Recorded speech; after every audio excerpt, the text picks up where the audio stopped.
wide receiver rankings. Let's get into it. First name off the board, somebody who's been super overhyped, is A.J. Brown. He is a B tier receiver all day, every day. At this point in his career, he's an average wide receiver one. Maybe slightly above average, not by much. Next name on the list is Tetairoa McMillan. I'm going to put him in D tier.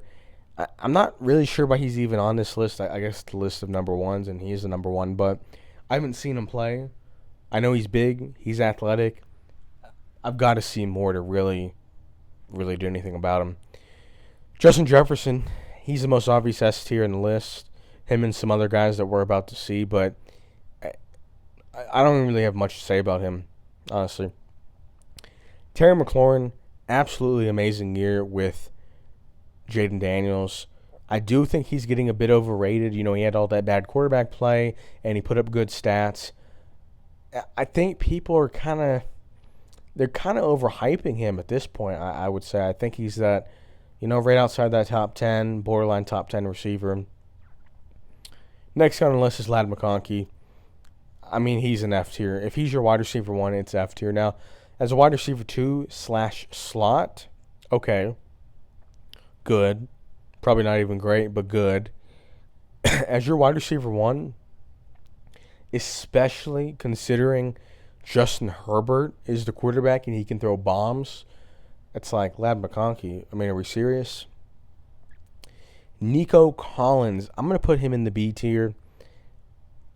He's good. Size, he's kind of standard X receiver. Everything you're looking for if you can't have that. Ja'Marr Chase, Justin Jefferson, he's a very good receiver.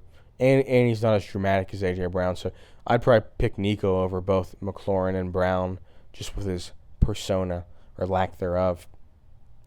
Zay Flowers is C tier. You could probably argue D tier, but I'm a Ravens fan, so maybe I'm a bit of a homer here. Great speed. He's a great gadget guy. Big plays. The issue with him, if it's a 3rd and 12 and we need a big catch over the middle, or if he's going to be in contested, he's not a super big guy, height-wise or weight-wise. So, injury concerns, big 3rd and 12s when he's going to get hit. I do worry about that. Mike Evans, Mr. Consistent, every single year, 1,000-yard season, 1,000-yard season. He is as consistent as it gets. Big receiver, 6'5", down there in Tampa. He just keeps getting done. He's a B tier every single year. Ja'Marr Chase is also in the S tier. He is as elite as it gets. Him and Jefferson are they played together at LSU. They complement each other so well if they were to be on the same team again. Jefferson's the best route runner possibly ever. Good speed, good size. Ja'Marr Chase is built like a running back if he gets the ball in open field. He's got great acceleration, great contact balance. He is a stud. Michael Pittman, every single year he seems to be overhyped. I'm not a big Michael Pittman fan. I'd probably take Tetairoa McMillan over him if it was going into next season. Amon-Ra St. Brown, I'm going to put him in the A tier. He definitely is an S tier. You could argue he's B tier. It's close. I think he's a great team guy, unlike A.J. Brown. And he gives me a little bit more juice than the guys in B. Just a little bit more. I am a bit of a hater of Amon-Ra, but he gives me a little bit more. Brandon Ayuk. Now, he had that big breakout year when they went to Super Bowl and lost to the Chiefs. Other than that, 4 out of 5 seasons, it's been like, oh, he's going to break out. He's going to break out. He's going to break out. And then once he broke out, it's like, okay, he's going to be a top 5 receiver. And it's like, not really. He's not on that level. Jackson Smith-Njigba, young guy, great slot receiver. A good chance he ends up being in the A tier, very similar to Amon-Ra St. Brown. He's just young and we haven't seen enough. Who is this? Is that Calvin Ridley? It's not Calvin. Is that Calvin Ridley? You know what? I'm going to keep him in the F tier. I'm not totally sure who that is. It's not Calvin Ridley. I must be blanking on somebody. I don't know. It's a black uniform. It's the Raiders. Who knows? Anyways, Stephon Diggs at this point in his career, he is just not that good. I mean, there really isn't much to say. Pretty sure this is Jacoby Myers, by the way, for anyone that's doubting my ball knowledge. It's the Raiders. Stephon Diggs, though, I mean, he could even be an F tier. He's bounced around. He thought that Houston would be his fit. It wasn't. Now with Drake May, it's kind of like, whatever. Actually, Calvin Ridley this time. I feel like he's got a little bit of juice. He could be D tier, but I feel like he's got a little bit of juice left in him. Not much.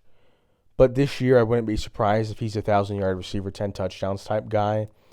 With Cam Ward, probably going to be relying on him quite a bit. And we'll have to see how the season goes for him. Courtland Sutton. I'm going to put him in D tier.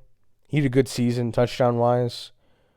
Outside of the touchdowns, it was pretty lackluster. I mean, he's a big body, but he's never going to be a true one or even close. Malik Neighbors, hot take, I think he's S tier. What he did last season with no quarterback play, and when he has a good season this year, people are going to revitalize Russell Wilson and act like he's good. Anybody thrown to Malik Neighbors is going to be good. Brian Thomas. He's excellent. He is an excellent, almost as good as Malik Neighbors. I mean, look at this. In most years, Brian Thomas wins Rookie of the Season, and he wasn't even top 3 in voting. He's a stud. Down there in Jacksonville, him and Travis Hunter are going to be a problem at wide receiver. I mean, he's big, he's fast, and I think especially with the attention being off him a little bit with Hunter, I think he's going to have an excellent year. We got Puka. Rams are really going to be featuring him even more with Cooper Kupp being on now. Devontae Adams is over there, but still, I think Puka is going to be featured quite a bit. And I think he's got good size. He's got good route running. He's not great at anything per se, but overall, he's a pretty good guy. I got Drake London B tier. You could argue C. He's kind of in between them. A lot of people overrate this guy. I mean, the target share has been super high with Drake London. I don't see it. I mean, he's a big body, but he's been in the league kind of similar to Ayuk. They've been in the league for a while, and Ayuk had that one breakout year. London's kind of consistently been good, but never top 10. It just, I don't know with this guy. I don't know what to expect. Chris Olave not healthy. It's tough to be good with the Saints and that quarterback revolving door. I think he was overrated even when he was healthy though, so I'm not a super big Chris Olave guy. B tier DJ Moore. I think he's probably the best B tier receiver. I think he's very underrated with that lackluster quarterback play he had in Carolina. Then he goes to the Bears and has a dysfunctional offense. I think DJ Moore I think he's excellent. DK Metcalf's going to be F tier. I don't care that Aaron Rodgers is throwing him the football. He's just not that good. He can't run routes. He's not super agile. As a number 2 in an offense, or even as like a 1B with Tyler Lockett and Russell Wilson throwing him the football, it can work, obviously. He's a number 2. He's not a number 1. As a number 2, his skill set is amazing. I mean, the speed and the size, but if you're expecting him to get the double teams, he can barely route run in man-to-man coverage. You're expecting him to be crafty enough to beat double coverage? I find it unlikely. Jerry Jeudy, I wrote him off. I did not think he was that good, and I think most of the NFL wrote him off. He had a sleeper killing year. Absolutely. I mean, he was nasty with that Cleveland Browns dysfunctional situation. He was excellent.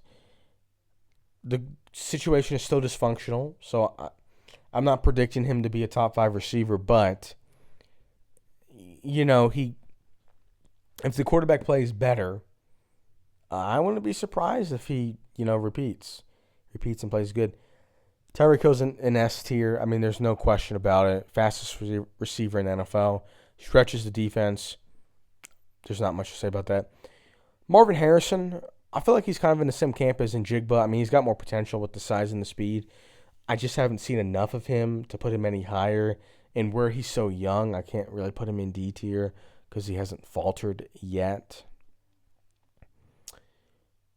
Yeah, I'm gonna keep it in B. You could argue A, but I'm not the biggest Garrett Wilson guy. He's very talented, no doubt about it. I mean, the catches he makes, the speed he has. We've been waiting for a while. It's similar with Ayuk in London, and Ayuk's done it 1 year. I get it, but we wait on these guys forever to have that breakout. And Wilson's better than London. I get that. I mean, I've got him in the same tier, but I understand Wilson's better than London. It's just like, at what point does he have that top 5 season? We've been waiting and waiting, and then you get Rodgers. Oh, it's not going to be Rodgers now. We got Justin Fields. I mean, this dude's going to be 35 years old before he ends up having that top 5 season. Chiefs have a revolving door at wide receiver. It's not even really relevant to talk about their receivers. I mean, they've got like 5 guys that any of them could be top 10 in any week. Any of them could get a DUI or be in jail or not have any catches. CeeDee Lamb, S tier. I mean, these are top 5 guys. I don't really think anyone's arguing with that. And then we've got Shakur and Golden.